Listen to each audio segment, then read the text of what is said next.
Здравствуйте, дорогие друзья, уважаемые зрители моего канала Дом и сад. Меня зовут Александра, если вы впервые на моем канале. В своем прошлом видео я начала обзор самых урожайных томатов, которые вырастила в этом году. И в первом видео был обзор желтоплодных томатов. Можете его посмотреть, он уже есть на канале. А в этом видео я хотела бы продолжить все тот же обзор, но теперь у меня в этой части обзора будут розовоплодные томаты или самые урожайные розовые томаты, как низкорослые, так и высокорослые, которые я выращивала в этом году. Приглашаю вас посмотреть. Теперь перейдем к розовым томатам.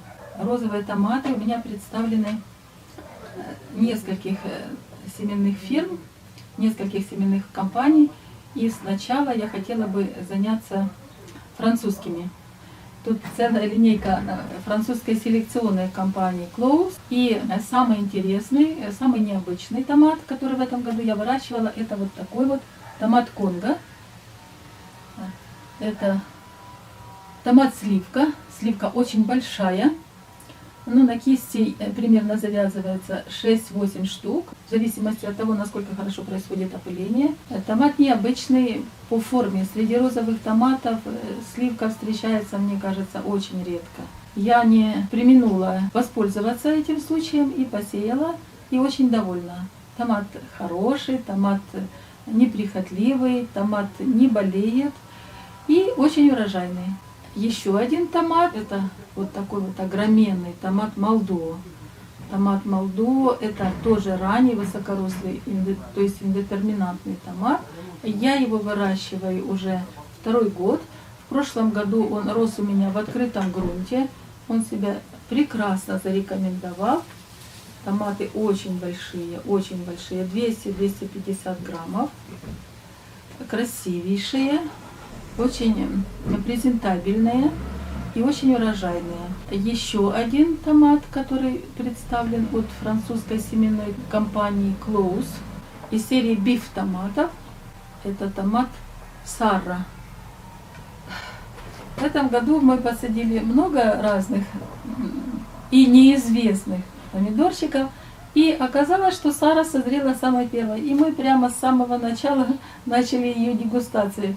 И ели буквально, наверное, недели две, пока поспевали следующие. И хочу вам сказать, что это очень сладкий, очень вкусный и очень мясистый томат.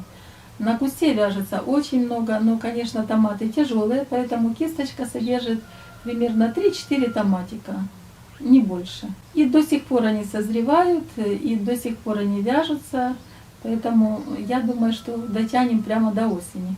Поговорим о характеристиках томата Молдо и томата Сара и томата Конго. Сейчас я все их разрежу, взвешу и посмотрим на результаты и насколько они отличаются от результатов производителя. Начнем с Конго. Сейчас я возьму весы и ножик и доску, и мы поработаем. Томат Конго взвешиваем. 112 граммов. Это среднего размера томат. Вот есть томат побольше. 140 граммов. Ну и еще один возьмем томатик. 128 граммов. Заявленные характеристики производителя я сейчас покажу на экране, чтобы вы могли сравнить. И теперь возьмем томат Сара. 360 граммов. Красивейший томат. Немножко треснул от жары. Жара стояла у нас неимоверно. 42 градуса даже было. Еще один возьму сейчас, вешу. 300 граммов. Ну и еще один. Такой вот поменьше. Ну, не поменьше. 318. Производитель заявляет, что вес томата в пределах 300-350 граммов. Собственно говоря, все сходится. И теперь томаты Молдо. Посмотрите, какой красавец. —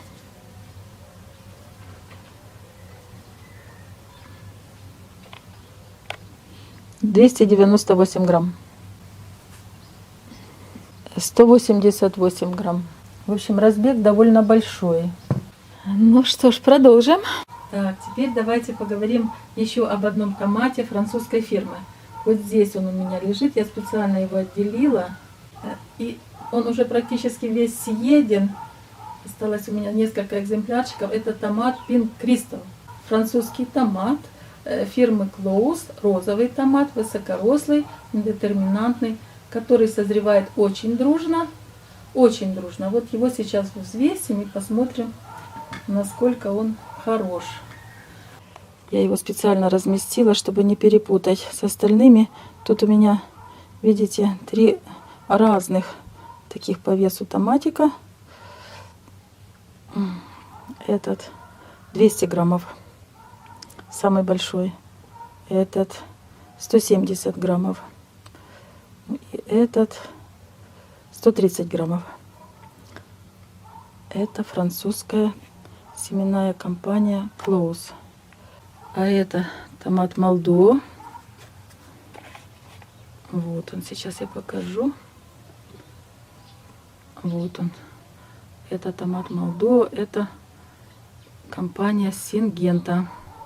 Приступим к нарезке. Процесс непростой, но процесс важный. Тем более, если мы имеем дело с новыми томатами, которые мы вот впервые посеяли, вырастили и хотели бы посмотреть, ну каковы же они, каковы. Поэтому очень важно посмотреть, как они выглядят внутри.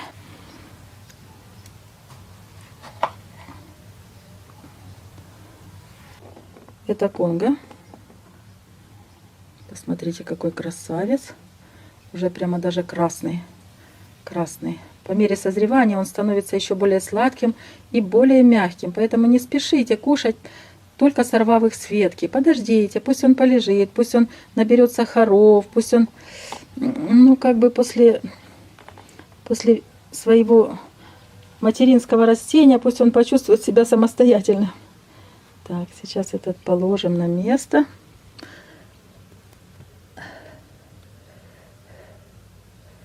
Красивейший томат. Красивейший. Так, и возьмем следующий. Возьмем Pink Crystal, как я и обещала.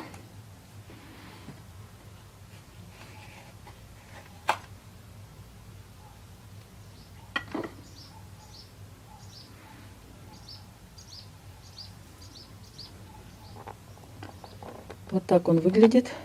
Видите, довольно мощная у него клетчаточная система крепления. Поэтому с веток он не слетит, не бойтесь. Мясистый, красивый томат. И такой товарного веса. Любят люди такие томатики, которые весят вот так примерно в среднем. Ну, наконец, возьмем красивый красный томат Сара. Я вам только что его представила. Давайте мы его разрежем. Разрежу вдоль, чтобы посмотреть прямо всю картинку. Вот такой вот он. Не держится. Вот так вот. Видите? Здесь вот крепление. Видно, что томат большой. Ему нужна и система крепления к стеблю, к ветке, потому что если он будет плохо крепиться, он и созреть не успеет. Надо подать питательные вещества на такой огромный плод. И как-то надо все это сделать. Вот у него система кровеносных сосудов. Если сравнивать со строением человеческого организма, то можно сказать, что вот это костная система томата, от которой отходят вот сухожилия. И дальше идут уже кровеносные сосуды и мышечная ткань. Ну, думаю, что мышечную ткань мы в томатах любим больше всего. Посмотрим томат Молдо. Взяла я специально этот, который треснул, чтобы посмотреть, он уже созревший, и будет видно прям всю красоту томата. Ну вот, такой он. Показательная внутренность. Все та же система крепления, все те же костные ответвления, мышечные связочки, система сухожилий. Все видно. Среди розовых томатов, которые я еще не представила, у меня осталось два. Это томаты, которые я, собственно говоря, посадила, чтобы расширить свою линейку. И в то же время они отличаются от тех, которые я уже представила. И сейчас я расскажу, чем. Вот этот томатик, который прямо возле меня, это томат, который называется Pink Sweetness американской селекции. Это низкорослый томат. Я знаю, что многие мои зрители очень любят выращивать низкорослые томаты. Ну, дело, скажу вам, не хлопотное. Подвязывать не надо, посынковать надо, но очень немного. И люди, которые не хотят усложнять свой огородный труд, высаживают действительно низкорослые томаты. Pink Sweetness – это низкорослый томат.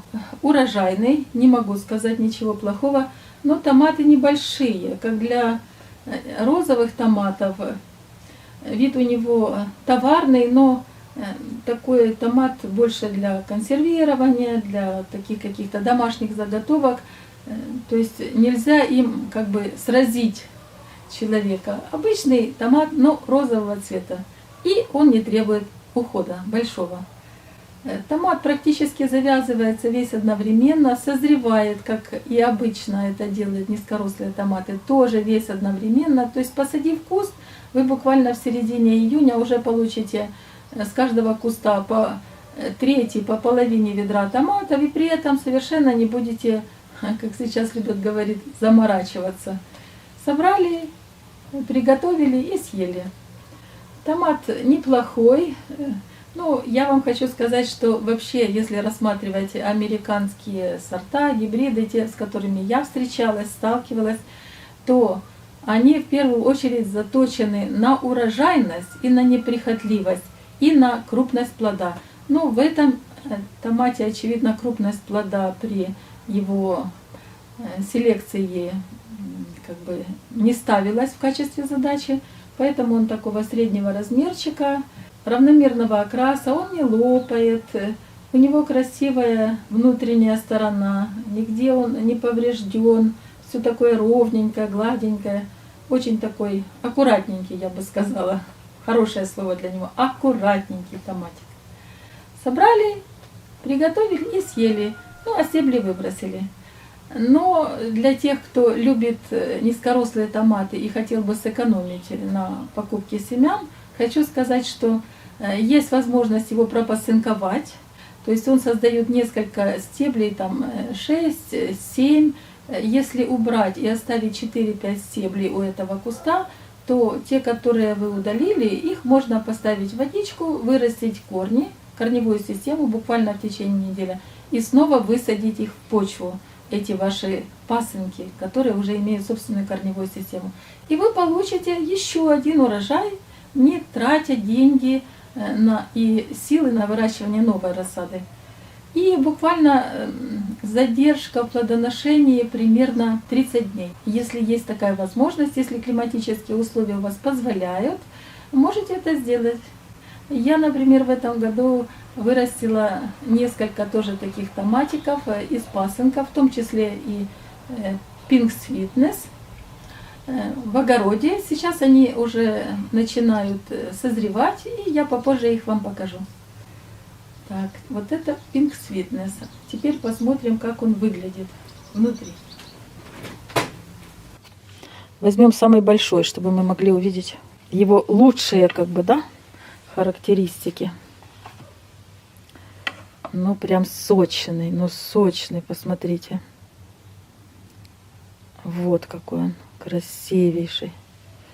Сок прям из него так и брызжет. Совершенно нет этой тяжелой системы крепления, которая присуща иногда высокорослым томатам. Видите? То есть он понимает, что будет лежать на земле или на мульче, ему не надо там сильно крепиться. Но, кстати, он не опадает. При созревании с куста он не опадает. Вот такой вот Pink Sweetness. Красавчик. Положим на место и продолжим. Еще один томат у меня. Томат по рекомендации, я бы сказала. Знаете, когда-то, да и сейчас, наверное, были очень популярны так называемые рекомендательные письма. То есть ты не можешь устроиться на работу или там встретиться с каким-то человеком, если тебе не дадут рекомендацию. Так вот, вот этот вот томат, это томат по рекомендации. Называется он Мануса. Томат нидерландской семенной компании Рикцван. Томат, который стал хитом в прошлом сезоне и в этом сезоне. В основном покупали его торговцы на рынках, потому что он очень товарный и он очень хорошо выглядит. Он хорошо транспортируется, его хорошо покупают. Томат такого среднего весового сегмента. Мне его предложили в нашем магазине в центре города возле рынка. Я думаю, те, кто смотрят мои видео, слушали мои рекомендации о том, где покупать семена. Вот покупка семян в центральных садовых магазинах возле центральных рынков – это очень хорошее дело. Там продавцы знают, что пользуется спросом, что урожайно. И вот у них тоже можно такие вещи спрашивать и потом покупать. Вот этот томат Мануса мне порекомендовали именно в таком магазине. Видите, он такой ровненький весь, он весь практически одинакового размера, одинакового окраса. Такой вот, нет здесь вот зеленых таких сегментов, оттенков. Сейчас еще один покажу, посмотрите, видите? Томат ровный, красивый и очень хорошо реализуется, по словам тех же продавцов того же магазина. Давайте посмотрим, как он выглядит внутри.